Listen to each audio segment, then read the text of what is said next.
Tarde a todos. Hoje teremos mais uma apresentação aqui no nosso Centro de Pesquisa Clínica. Hoje a Vandrise Meleghini vai trabalhar vai apresentar os resultados de um projeto que avalia a associação entre doenças tiroidianas e doenças inflamatórias.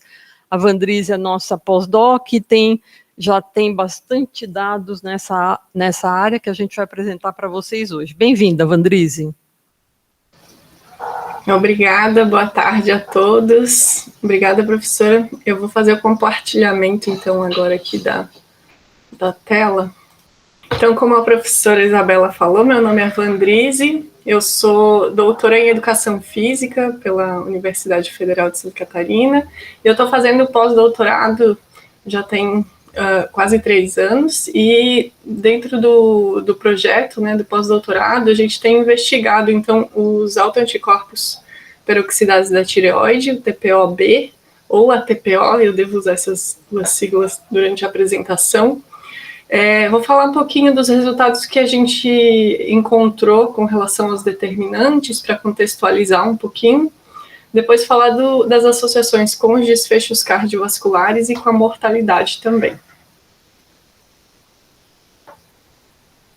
Então, a peroxidase tiroidiana, ela é uma hemoglicoproteína composta de aminoácidos, e nesse esquema que está apresentado aqui para vocês, é um diagrama simplificado que ilustra a atuação do TPO na biossíntese do hormônio tiroidiano. Então, tanto a TPO quanto a tireoglobulina, elas são essenciais, tanto na síntese como na secreção dos hormônios tiroidianos, são componentes fundamentais da função da tireoide, e atualmente acredita-se que ela teria, então, 3 responsabilidades principais, podemos dizer assim. A primeira seria a oxidação do iodo, depois a iodação da tireoglobulina, formando a monoiodotirosina e a diiodotirosina. E depois ela faz também o acoplamento dessas iodotirosinas, formando então o T3 e o T4. O TPO ele é o principal componente do antígeno microsomal, que corresponde ao alvo dos autoanticorpos presentes, que estão presentes na tireoidite autoimune, e que causam então destruição da glândula da tireoide. E essa situação, né, dos autoanticorpos, ela ocorre especialmente na tireoidite de Hashimoto. Com relação a esses autoanticorpos, eles estão relacionados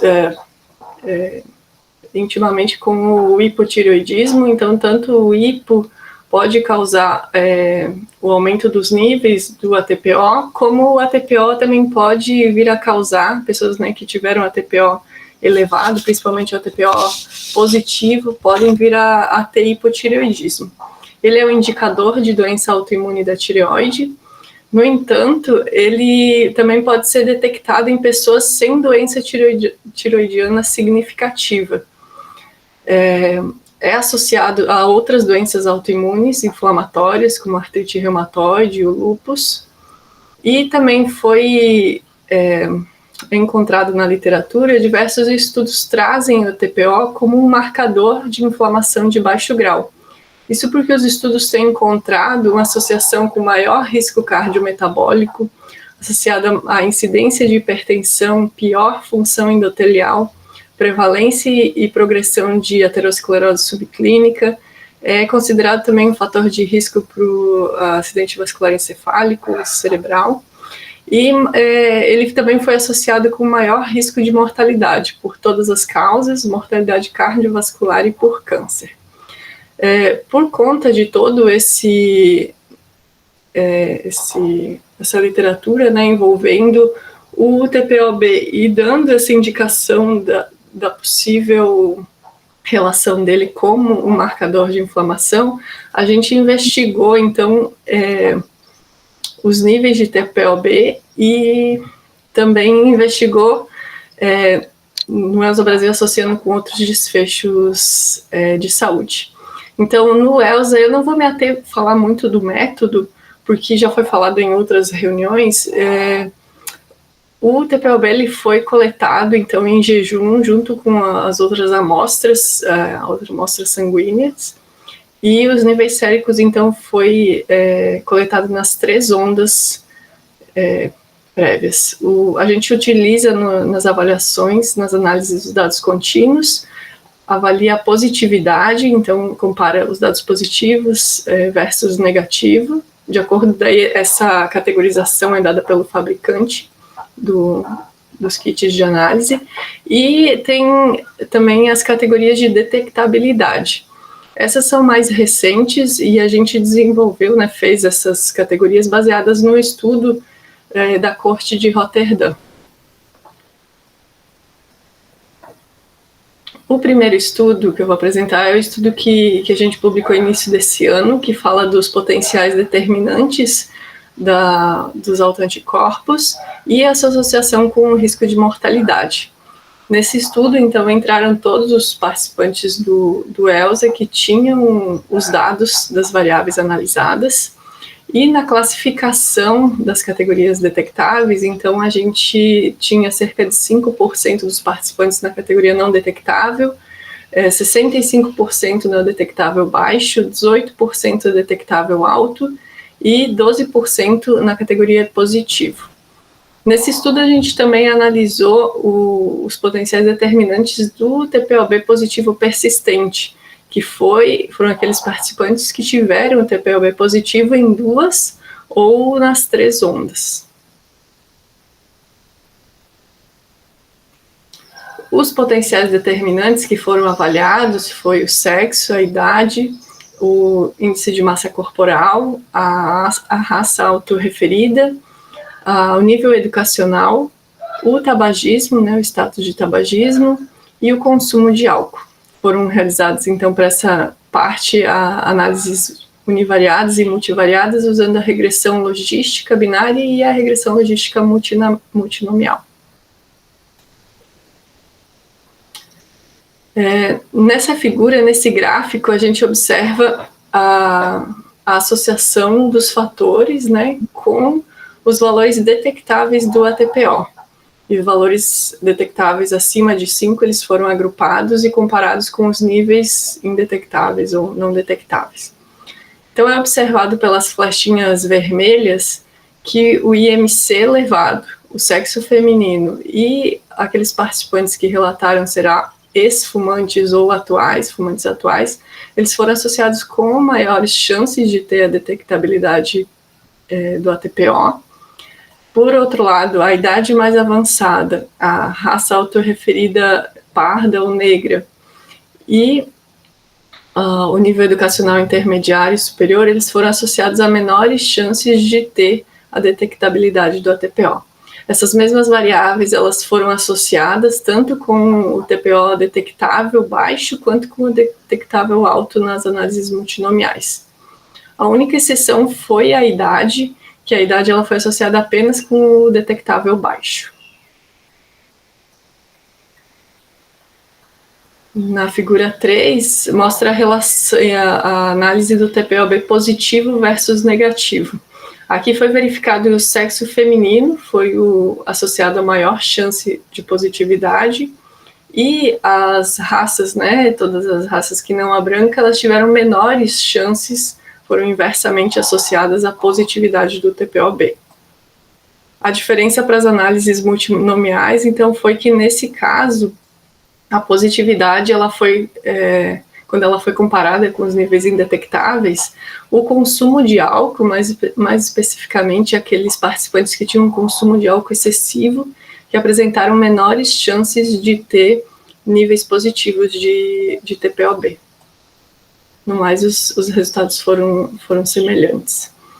O sexo feminino, o tabagismo, ser ex-fumante e a raça autorreferida branca, eles foram associados também com maiores chances de ter positividade persistente em 2 ondas. E o sexo feminino foi o único potencial determinante associado à persistência do TPOB positivo nas 3 ondas, quando foi feita a análise ajustada e comparada aos homens. Com relação à mortalidade, a segunda parte das análises, as informações de mortalidade elas foram adquiridas então por meio de monitoramento telefônico anual dos participantes ou com a família e investigadas também no sistema de informação de mortalidade até dezembro de 2018 e considerando as doenças de acordo com o CID-10. Foram consideradas, então, como variáveis a mortalidade por todas as causas e por causas específicas. Aí entrou o câncer, mortalidade cardiovascular e por outras causas. Teve um total de 467 óbitos nesse período. E para as análises, foram também feitas análises univariadas, multivariadas, a função de incidência cumulativa e a regressão de risco de subdistribuição Fine-Gray, elas foram utilizadas para avaliação da mortalidade por causas específicas, e a regressão de riscos proporcionais de Cox, elas foram utilizadas foi utilizada para análise da avaliação da mortalidade por todas as causas. Nos resultados, então, na análise do risco competitivo, foi observado que houve uma diferença significativa na função de incidência cumulativa entre homens e mulheres para a mortalidade cardiovascular relacionada ao câncer e outras causas também. Os homens apresentaram maior probabilidade de mortalidade do que as mulheres, o que já era esperado, e para ambos os sexos, o câncer, a mortalidade por câncer, foi a causa específica de morte que apresentou maior incidência. Houve também, como pode ser observado na figura, que conforme foi aumentando os níveis de TPO-B, teve uma tendência a maior incidência de mortalidade. Depois foram feitas as análises de regressão e foi observado que níveis mais elevados de TPO-B eles foram associados ao risco aumentado de mortalidade relacionada ao câncer, mesmo após o ajuste multivariado, mas ela ocorreu apenas para os homens. Para as mulheres, a detectabilidade do ATPO é que foi positivamente associada à mortalidade por outras causas.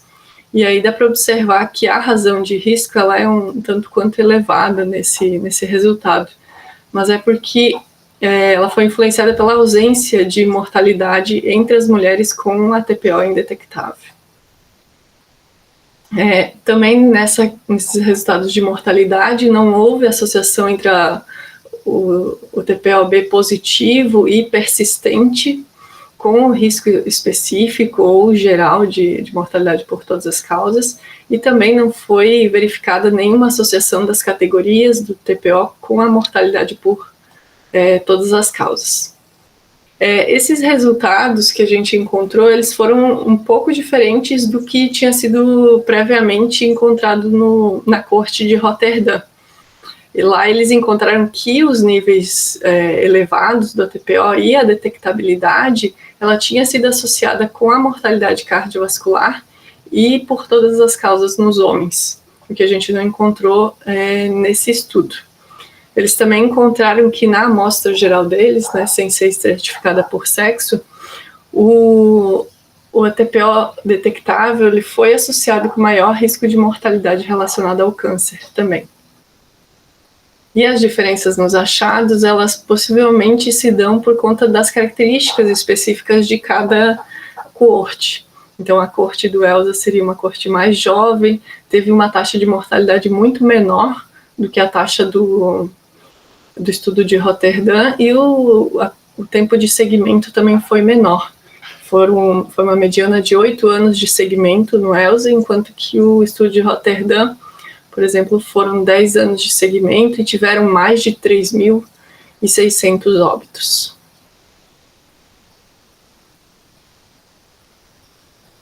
Então, como conclusões desse estudo, a gente encontrou que os fatores sociodemográficos e relacionados ao estilo de vida, eles foram determinantes na detectabilidade e positividade do TPO-B, e níveis mais elevados do TPO-B, eles foram associados ao risco de mortalidade por câncer para os homens, e os níveis detectáveis foram associados ao maior risco de mortalidade por outras causas nas mulheres.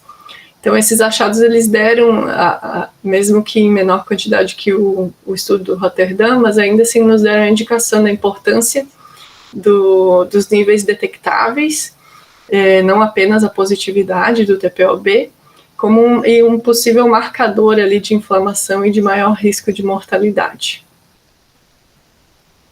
Os próximos estudos, eles trazem um pouquinho sobre a associação com a aterosclerose subclínica, que foi avaliada de duas formas. Esse segundo estudo, que ele está submetido na revista, está em revisão, a avaliação pelos revisores, a gente explorou a associação das múltiplas categorias do TPOB com a prevalência e a incidência da espessura média íntima da carótida aumentada nos participantes do ELSA. Então, esse estudo teve análises transversais, que aí teve dados, né, de 9.264 participantes, só foram excluídos aqueles que não tinham os dados, algum dado de alguma das variáveis, ou que tivessem histórico de doença cardiovascular. Desse grupo, também foi depois feita, né, a análise daqueles que tiveram a incidência de IMT elevado.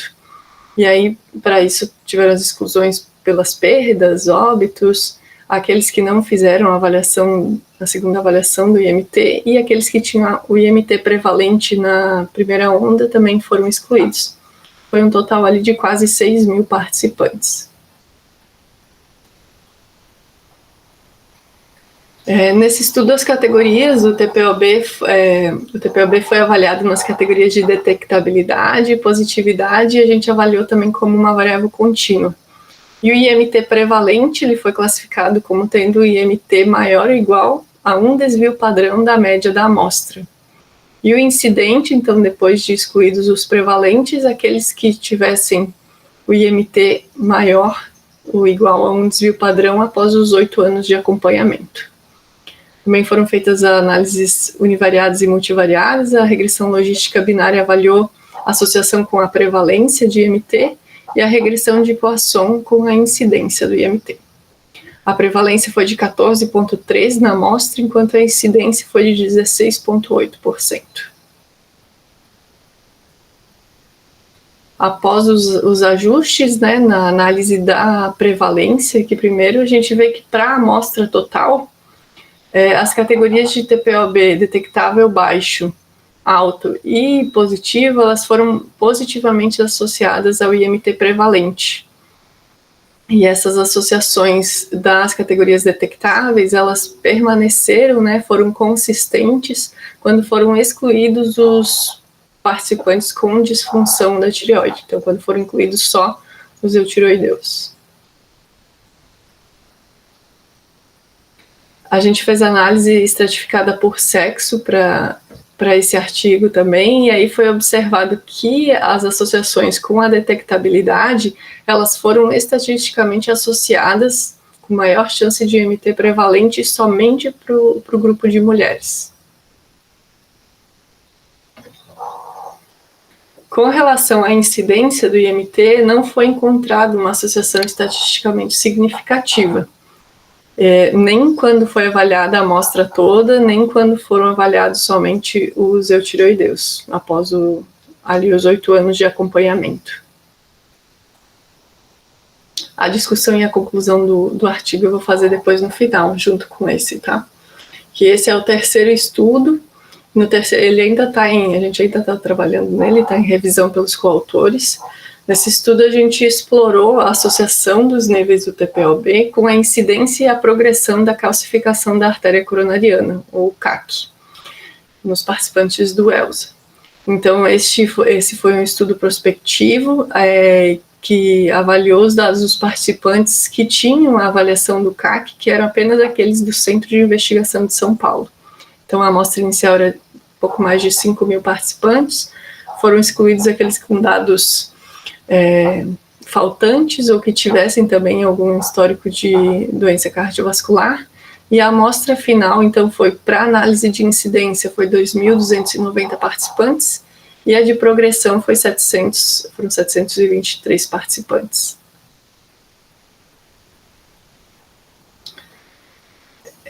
O TPOB aqui nesse estudo, ele foi avaliado, além das categorias de detectabilidade contínua, ele foi avaliado em quartis também.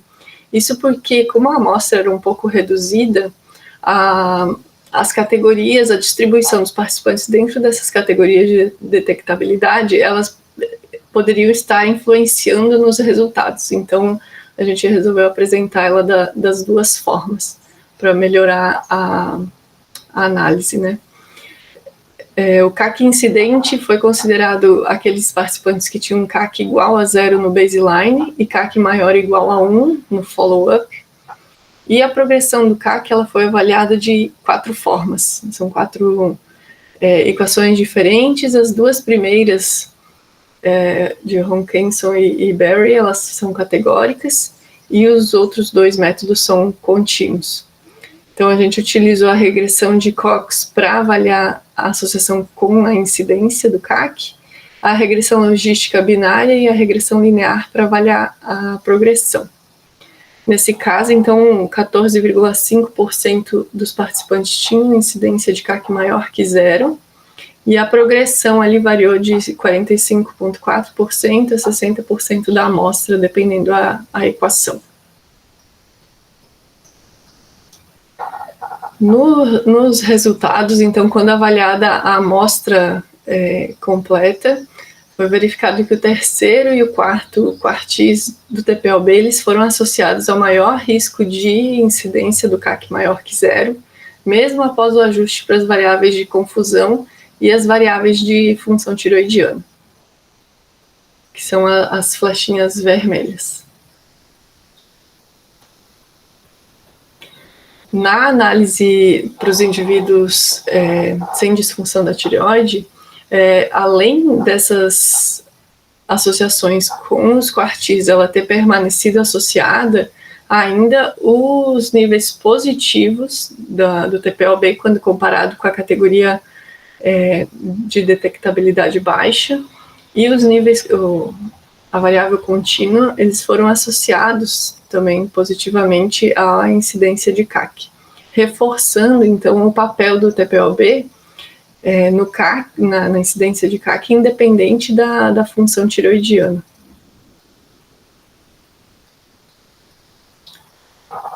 Com relação à progressão, aqui nessa tabela tem um modelo final de ajuste de cada um dos métodos, daí, de acordo com os quartis e as categorias, né, e a variável contínua. Então, houve apenas uma associação que foi estatisticamente significativa entre o TPO-B detectável alto e a progressão de CAC, que foi de acordo com o critério de Hokanson, o método de Hokanson. No entanto, essa associação ela não foi consistente entre os outros métodos, nem após as análises de sensibilidade, então quando foi mantido só os eutiroideus. E aí eu trago alguns mecanismos que podem explicar essa associação, essa relação entre o TPO-B e a aterosclerose subclínica, que no caso é avaliado pelo IMT e pelo CAC. Então, o TPO-B ele é um marcador de doença autoimune da tireoide, que tem como característica a inflamação crônica da glândula da tireoide. E essa inflamação crônica sistêmica, ela pode contribuir para a disfunção endotelial. Além disso, poderia haver um efeito indireto dos níveis de TPO-B, que eles são relacionados ao seu impacto na função tireoidiana. No entanto, esse mecanismo ele meio que cai por terra, porque a gente, mesmo fazendo, quando a gente faz a exclusão dos indivíduos com disfunção, eles acabam, a maioria das associações permanecem, né? Principalmente com a incidência do CAC e a prevalência do IMT. E os estudos já mostraram, né, previamente, que o TPO-B ele estaria independentemente associado a importantes fatores de risco para a aterosclerose, como as doenças cardiometabólicas e a hipertensão. E aí a associação pode ser por essa via também, né, pela associação dos outros, com esses outros desfechos. A associação específica que teve do IMT prevalente, que deu apenas para as mulheres na análise estratificada, ainda é um resultado que necessita de aprofundamento de outros estudos que mostrem, porque Geralmente, o que se vê na literatura é que os desfechos cardiovasculares eles foram mais associados em homens do que em mulheres. No entanto, pode haver alguma predisposição genética nas mulheres que a tornariam ali mais suscetíveis a esses efeitos deletérios do TPOB no sistema vascular. E, além disso, a influência dos hormônios sexuais, como o estrogênio, também não pode ser descartada.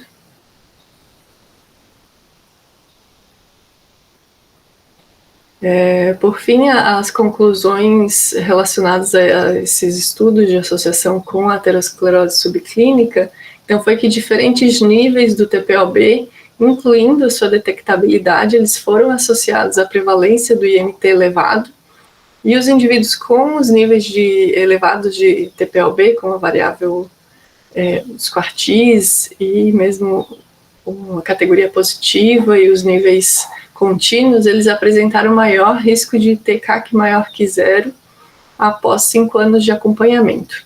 Apesar das limitações que esses estudos têm com relação ao método, às medidas, enfim, a gente destaca a potencial relevância clínica da avaliação dos níveis de TPOB como um marcador de aumento do risco cardiovascular, e ressalta-se que pode ser relevante considerar esses níveis de detectabilidade além da positividade.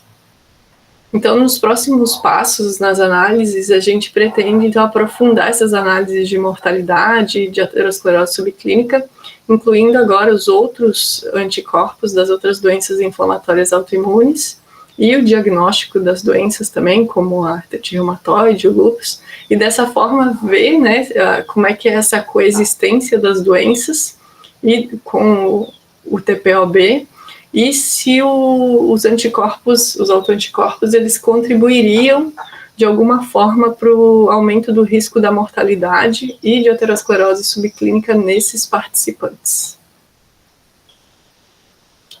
A apresentação é essa, então eu agradeço a todos, fico à disposição. Eu acho mais importante dessa apresentação da Vandrise que a gente sempre via a relação entre a doença tiroidiana e a doença cardiovascular via função tiroidiana mesmo. É o TSH, T4 livre, enfim.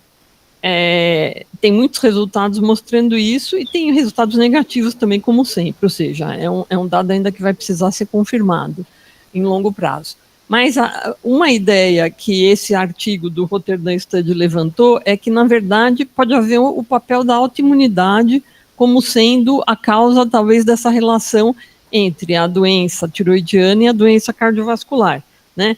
E o ATPO, eu acho que hoje em dia ele tem que ser visto não mais como um marcador de doença tiroidiana, né? Basicamente Hashimoto aí, mas deve ser visto como um marcador de doença autoimune também, né?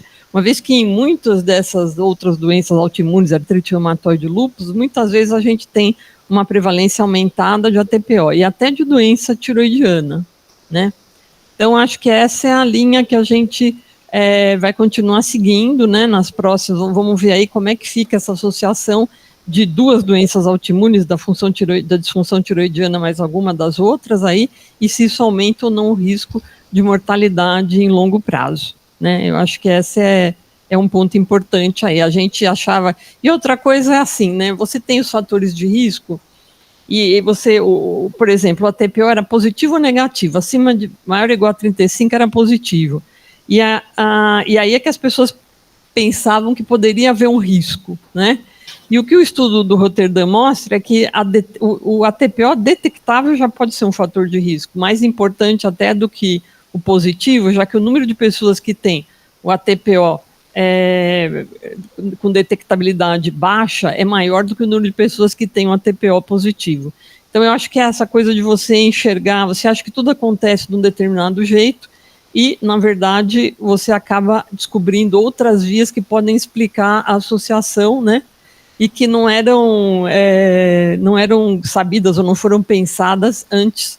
E a gente tem sempre que estar pensando, então, em novos fatores de risco aí, que possam explicar a doença cardiovascular. Óbvio que ninguém vai tirar o peso do colesterol, do diabetes, da hipertensão e do tabagismo. Ninguém vai se equiparar.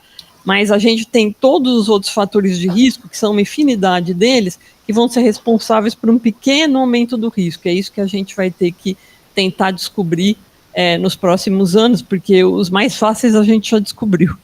Sobraram os outros. Oi, Vandrise e Itamar, tudo bem? Parabéns pela apresentação. Vandrise, eu queria fazer uma pergunta e um brainstorm, na verdade. Eu vou um pouquinho para o lado da aterosclerose subclínica, que eu vi que você estudou bastante também.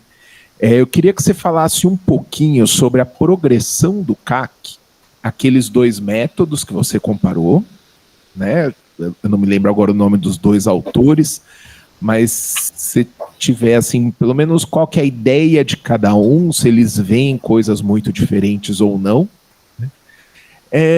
E o brainstorm é justamente sobre a progressão do CAC, e queria aproveitar que você se debruçou bastante no assunto também, nesse último paper, porque ele ainda me incomoda um pouco, assim, e vendo também, né, os participantes estão fazendo agora a 3ª onda de CAC no ELSA, né, estão repetindo, fazendo pela 3ª vez o exame.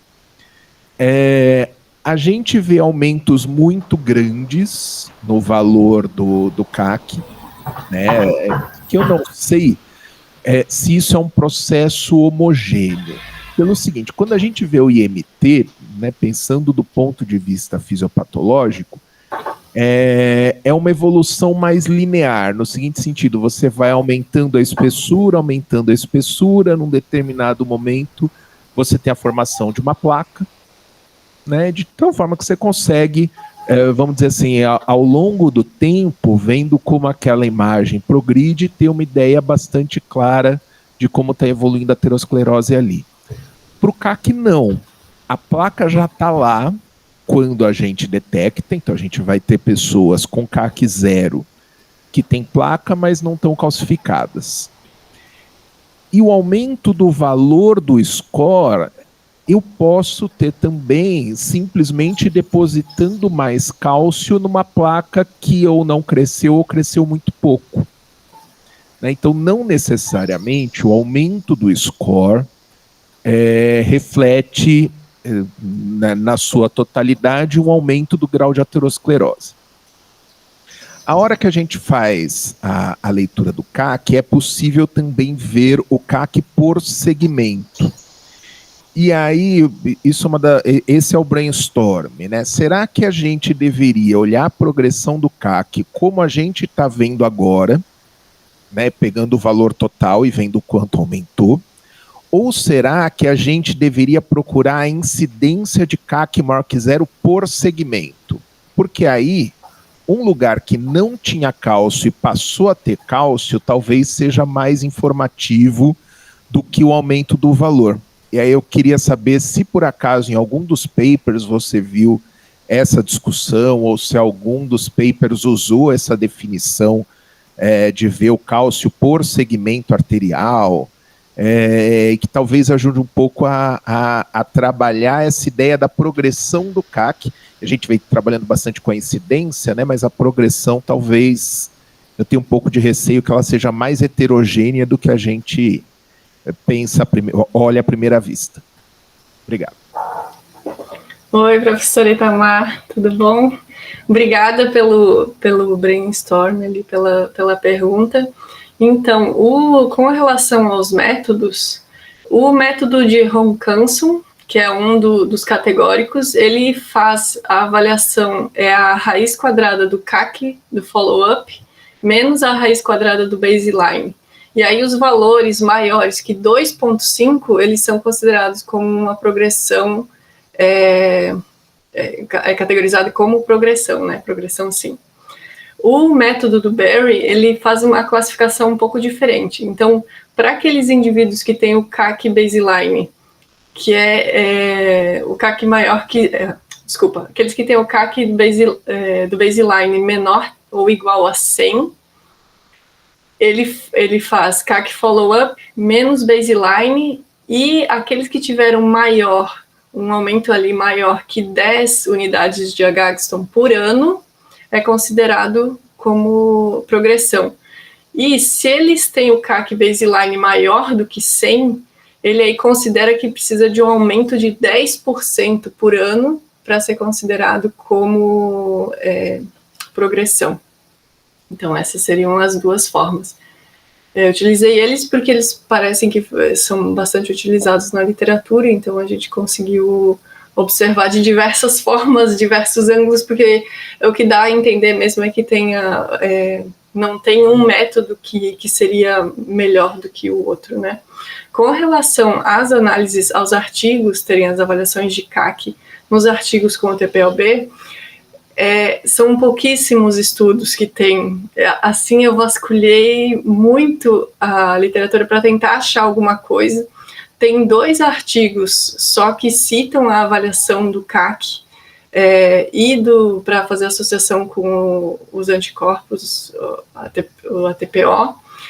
No entanto, um deles, eles fazem o mesmo tipo de avaliação, a descrição é semelhante, não li em nenhum lugar essa questão de análise por segmento, é bem inicial ainda, tanto as análises com o IMT como com o CAC, elas são bem iniciais nessa área dos anticorpos, não tem muito estudo mesmo, o estudo que ele fez com indivíduos que estavam fazendo diálise, já há muito tempo, então eles até acharam uma associação diferente, no entanto, quer dizer, eles não encontraram uma associação significativa, mas eles dizem que é por conta do peso que possivelmente os outros fatores têm sobre o CAC por conta da condição de diálise, né, dos participantes, a condição de saúde que é pior.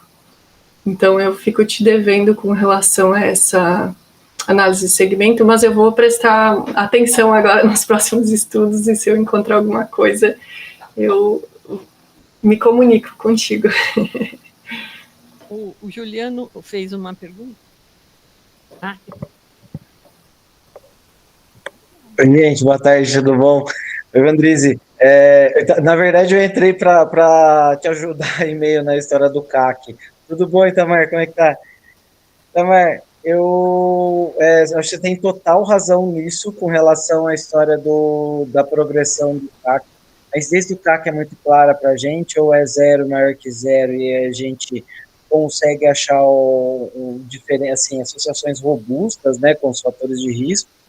E, assim, a história do Hokanson, do Barry, nós temos umas 4, 5 estratégias de avaliação de progressão do CAC, e é isso aí mesmo que você falou, nenhuma é boa em mostrar. Tem um artigo, acho de 2010, do McEvoy, que ele inclusive fala sobre isso, a gente tem 3, 4 estratégias de mensuração de progressão de CAC, mas a gente meio que testa tudo para ver se alguma faz sentido. Tem um artigo que a gente publicou com o Anderson de primeiro autor, que a gente pegou a progressão do CAC no ELSA e a incidência. A incidência é muito clara nos fatores de risco, e na hora que a gente coloca a progressão, tanto pelo Barry, pelo Hokanson, pelos outros dois, que é a diferença de raiz quadrada e a diferença de log, meio que nada funciona como preditor. Como se... Olha, eu já tenho uma aterosclerose manifesta aqui, e por mais que a gente trate, por mais que a gente tenha isso, é meio idade, LDL, e o resto desaparece, assim, sabe? Idade, colesterol, e eu não lembro se tinha mais alguma coisa.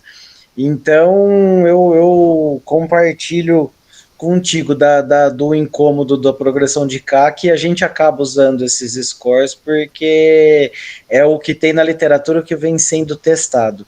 Mas eu concordo contigo totalmente que faz muito mais sentido pensar nele por coronária do que total. É que como é uma análise não é gateada, mas não tem contraste, tudo, às vezes não dá para saber qual a coronária correta, mas daria para pensar se todas tivessem contraste como angiotomo de coronária, isso traria muito valor prognóstico, diagnóstico, preditor mesmo, viu? Só colocando aí mais lenha na fogueira, assim, as cortes hoje em dia no mundo que tem mais informação sobre a TPO é o Rotterdam Study, mas basicamente o ELS é a única que vai ter o ATPO medido em 4 pontos, né? E a gente tem o CAC medido na onda 1, na onda 2 e agora o CAC na onda 4, né? Então, na quarta dosagem de ATPO, a gente vai ter também a incidência de CAC, né? Então, na verdade, não existe, é o que a Vandris falou, né? O Rotterdam, ele tem informação, mas ele não tem vários pontos, né?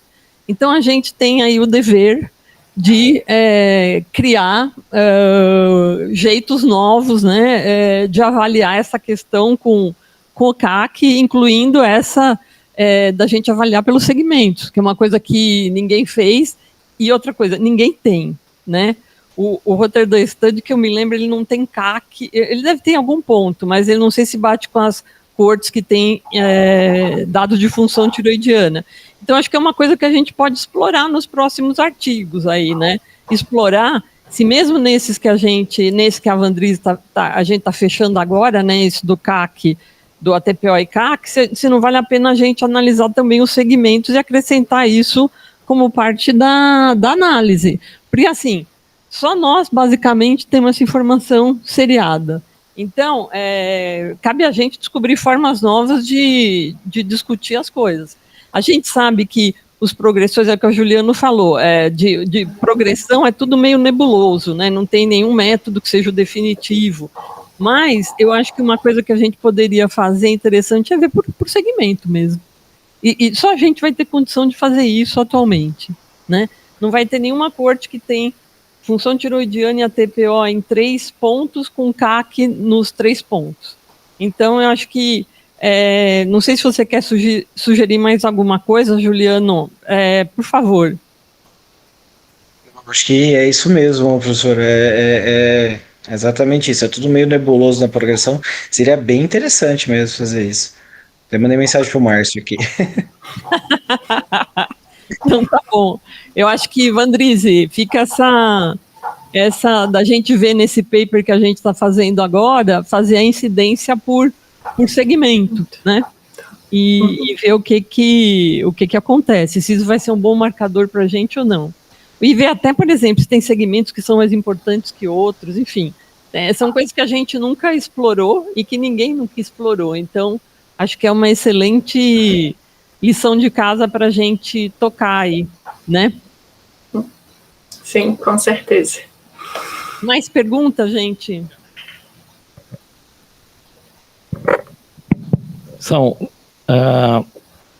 Antes de fazer a pergunta, Vandrise, só comunicar que a Adriana Oliveira, sempre presente com várias perguntas, ela entregou, né, a tese de doutorado dela, e daqui algumas segundas-feiras ela vai apresentar aqui antes da defesa. A outra questão que me deixa muito encafifada é o seguinte: há 30 anos, mais um pouco menos que isso, eu participei do concurso de admissão na faculdade e o ponto sorteado foi doença tireoidiana, né? E na minha apresentação eu colocava a doença tireoidiana como um fator de risco, na verdade, hipotireoidismo, pelas alterações que existia no colesterol, né? Então, era simplesmente as pessoas com hipotireoidismo, né, que com colesterol mais elevado, que teriam... E a gente passa todo esse período, a gente ficando até longe da ligação da tireoide com o próprio colesterol, já indo direto para os fenômenos ateroscleróticos, né? E aí essa é uma questão que sempre fica a pergunta, né? Visto que a função tireoidiana, basicamente, ela tem uma função básica na termogênese e no funcionamento celular como um todo, né? Quer dizer, assim, como é que a gente está conseguindo mostrar, né, que independente do nível de colesterol, independente do nível mesmo do hormônio, mas com os anticorpos, nós vamos ter sempre uma influência no fenômeno aterosclerótico, né? E de forma diferenciada, né?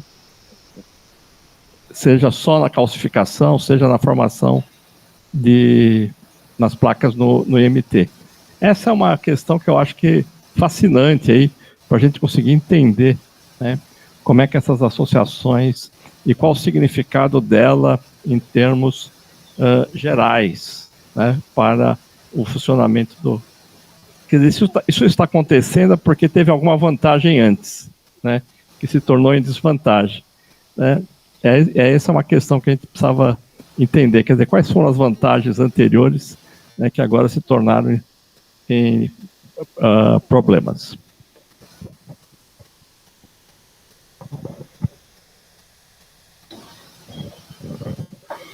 Então, professor, obrigada pela pergunta. Eu não sei se eu entendi, se eu entendi muito bem, mas essa parte da associação, o que os artigos trazem muito, que fazem essa avaliação da aterosclerose, e que a gente sempre, né, a professora Isabela também sempre teve muito... sempre destacou de cuidar com relação à função tiroidiana e se ela exerceria algum tipo de influência nas associações do ATPO com a aterosclerose. O que mostrou na maioria das nossas análises é que quando houve as associações, elas foram independentes, tanto a gente ajustando pelos hormônios tiroidianos, como quando a gente retirou, né, todos os participantes que tinham algum tipo de disfunção, até mesmo a subclínica, o uso de medicamento, então para tentar isolar o efeito do anticorpo. Claro que deve ficar, né, tem inúmeras variáveis que podem estar contribuindo, podem interferir nessa associação e que a gente não incluiu elas na análise, mas com relação ao anticorpo e à função tiroidiana, a gente sempre tenta deixar ele o mais separado possível. A gente fez umas análises também recentes da função tiroidiana com o IMT e o CAC, por um abstract, e também foi encontrada a associação agora eu não tenho certeza, eu acho que é do T3, na maioria das associações que eu fiz, o T3, que tem uma associação de maior risco com os desfechos, né, em saúde. E teve também com a associação com a incidência do IMT, o T3. Então, eu não sei, eu acho que a gente precisa até fazer mais testes nessas análises, avançar mais nessas análises dos hormônios com a aterosclerose subclínica, com o IMT e o CAC, enfim, para poder talvez encontrar esses pormenores, né, esses fatores que estariam explicando essa relação. Uma coisa que na primeira análise que foi feita era a questão, será que o ATPO, né, está aí presente com um fator de confusão, mas a questão toda é a função tiroidiana que está causando risco. E isso não, porque em muitas das análises que a gente exclui todo mundo que está tratando disfunção tiroidiana ou tomando algum remédio que interfere com função tiroidiana, a gente frequentemente consegue conseguir de novo os resultados simplesmente analisando o tiroideu, mostrando que não tem nada a ver com a função tiroidiana em si. Qual seria o mecanismo? A gente ainda não tem, acho nem a literatura faz grandes sugestões, né? Mas é uma outra coisa que depois a gente vai ter que estudar também. A gente sabe que existe, tanto na artrite reumatoide, lúpus, um aumento, uma mortalidade maior por doença coronariana. E pode ser algum mecanismo aí autoimune, que também não está muito claro nessas doenças o que causaria, né? Mas eu acho que a grande vantagem é que a gente tem agora os anticorpos dosados, né, para lúpus, artrite reumatoide, enfim. A gente tem numa amostra de pessoas com alto risco de doença inflamatória, mas a gente tem uma amostra de pessoas normais, e aí, então, que teoricamente, normais no sentido, não tem nenhuma doença. Então, a questão é muito ver aí o que a presença desses corpos, né, significa numa pessoa que não tem doença nenhuma. Então, acho que essa é uma coisa boa que a gente vai explorar aí nas próximas análises, né. Mas é isso aí. Mais alguém quer falar alguma coisa, alguma pergunta? Bom, então eu agradeço, Vandris, a sua apresentação e semana que vem esperamos todo mundo aí para uma nova apresentação aqui das nossas reuniões clínicas. Obrigada. Obrigada. Tchau, tchau.